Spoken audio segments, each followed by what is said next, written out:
चलिए, तो ये होता है 1% फॉर्मूला, जहां पर ओवर द टाइम अगर आप रोज, क्या होगा यार, एक क्लिप ज्यादा देख लेता हूं, एक वेब सीरीज ज्यादा देख लेता हूं, एक एपिसोड ज्यादा देख लेता हूं, तो आप समय तुरंत आपके अंदर कोई चेंज नहीं आएगा। आज थोड़ा सा कैलोरी, एक लड्डू और खींच देता हूं, कोई दिक्कत नहीं है, लेकिन फॉर द लॉन्ग पीरियड आप बहुत डाउन चले जाओगे।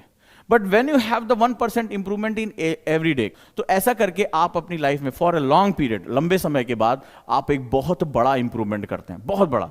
हमें सक्सेस स्टोरी बनाई जाती है, पूरा जो मोटिवेशन वर्ड है ये वो फॉल्स चीजें बताता है, अरे वो सक्सेसफुल हो गया, हम भी जोश में चले जाते हैं, बट हमें मैथोलॉजी नहीं बताते। उन्होंने अपने अंदर छोटे छोटे बदलाव किए थे डेली। वो छोटे छोटे बदलाव एक दिन जब जुड़ते चले गए, कंपाउंड होते हैं, तो हमारी लाइफ में एक बहुत बड़ा चेंज आता है। यहां से मैं आज आप लोगों को बताऊंगा चीजें क्या होती हैं और क्यों नहीं आप इतना जानने के बाद कर पाते, ये भी बड़ा जरूरी है। तो क्या होता है कि जो हमारा पोटेंशियल, हमारी जो एनर्जी होती है, वो किसी चेंज में आप क्यों भाग जाते हैं? आप टाइम टेबल बनाते हो, फॉलो क्यों नहीं करते हैं?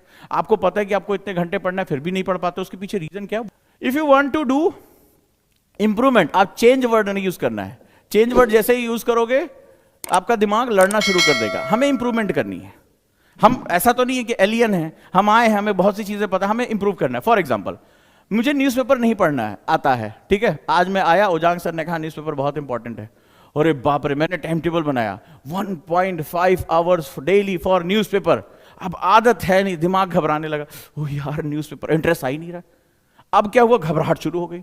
तो मुझे सिंपली क्या करना है, इसको चेंज नहीं बनाना, इसको इंप्रूवमेंट बनाना है कि कुछ नहीं, ठीक है, कोई बात नहीं है, डोंट रिलैक्स, मैं बहुत ब्राइट स्टूडेंट नहीं रहा हूं, लेकिन मुझे आईएएस बनना है, लेकिन अब मेरे तरीके थोड़े अलग होंगे।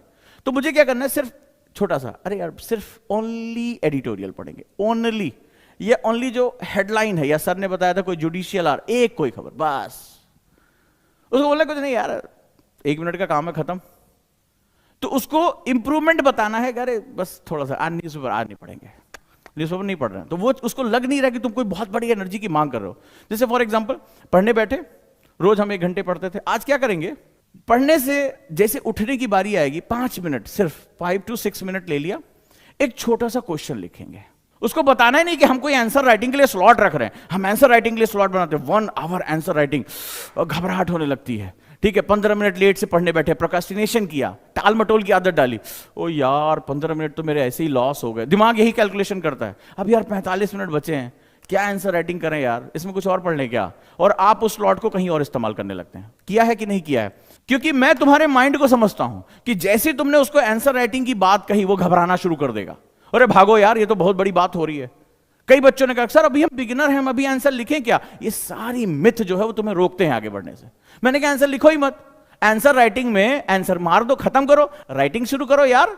जो बोल रहे हो थोड़ी देर के लिए, मान लो कि तुमने जो है सेंटर फ्रेस खाली है, अब बोल ही नहीं सकते, तो अब खाली लिख के मुझे बताना, गूंगे होगा थोड़ी देर के लिए, तो राइटिंग शुरू करो, कुछ भी करो। बोले क्या लिखे? मैंने कहा कुछ भी लिखो यार, दिन कैसा बीता, क्या अच्छा रहा, क्या बुरा रहा। पिताजी को चिट्ठी लिखवा दी मैंने कहा माता पिता को अब हमने चिट्ठियां लिखनी बंद कर दी। कई एक बच्चे का मेरे पास मैसेज आया कि पिताजी मेरे आंसू आ गया, गले लगा लिया उन्होंने वो चिट्ठी। मैं उनके बारे में ऐसा सोचता हूं, इतना मेरे मन में भावना है, सामने कभी बात नहीं कर पाते थे। मैंने कहा चिट्ठी लिखो माँ बाप को, राइटिंग शुरू करो, और वो जो इंप्रूवमेंट उनके अंदर आनी शुरू हुई, वो मार्जिनल गेन से आनी शुरू हुई। बेसिकली हमें जो बताया जाता है वो बड़ी अजीब चीजें बताई जाती है। Now you have to study 10 hours for UPSC. Yes, अब जिंदगी में हम 4 घंटा पढ़े हैं, अचानक से आए और हमने देखा वो आईएएस बनने के लिए वो बोल रहे थे, बाबा बोल रहे थे कि 18 घंटा पढ़ना पड़ेगा। तो पहले सर खुजाते हैं, बोले यार 8 घंटा सोने का आदत है, 18 घंटा निकलेगा कहां से, खाएंगे पिएंगे ये भी है, फिर अपना मन मार के क्या करें, आईएएस में उतरे, लोगों को बताना पड़ेगा हम आईएएस बनने जा रहे हैं। हम मर खप के किसी तरीके से 10-12 घंटे टाइम टेबल बनाते हैं और सोचते हैं 10 घंटा आज 10 घंटा कल, इस तरह करते करते साल भर में आई बिकम आईएएस, और टाइम टेबल भी बना लेते हैं साल भर का। अरे टेंशन नहीं, साल भर में आईएएस बन रहे हैं। ये हमारा पाथ होता है, हम ऐसा सोचते हैं, वी थिंक लाइक दैट, कि इस तरह से हम चेंज करेंगे तो देखो ये हमारे करियर पाथ होगा। लेकिन सैकड़ों की संख्या में मैसेज पड़े, सर आज 3 महीने हो गए हमें अपने अंदर कोई चेंज नहीं दिखाई पड़ रहा है, सर मुझसे अच्छा आंसर नहीं लिखा जा रहा है, सर न्यूज़पेपर कवर नहीं हो पा रहा है।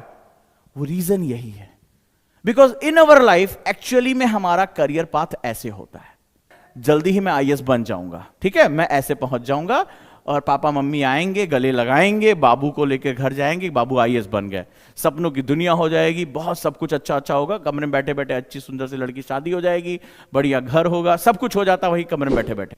ये हमारा माइंड इस तरह से काम करता है, राइट? ये एक्चुअल ऐसा होता है हमारा। ये जो चीज है ये बड़ी इंपॉर्टेंट है, इसके बारे में हमें मोटिवेशन लेक्चर्स में नहीं बताया जाता है। आप जाते हो, उसमें एक बढ़िया किताब रखी होती है, बोला ये किताब खरीद लीजिए, आग लगा देगी आपकी जिंदगी में, जल्दी खरीदिए, and you just subscribe it all. हमसे नहीं बताया जाता कि बीच में क्या है यार। इसको बोलते हैं वैली ऑफ डिसअपॉइंटमेंट।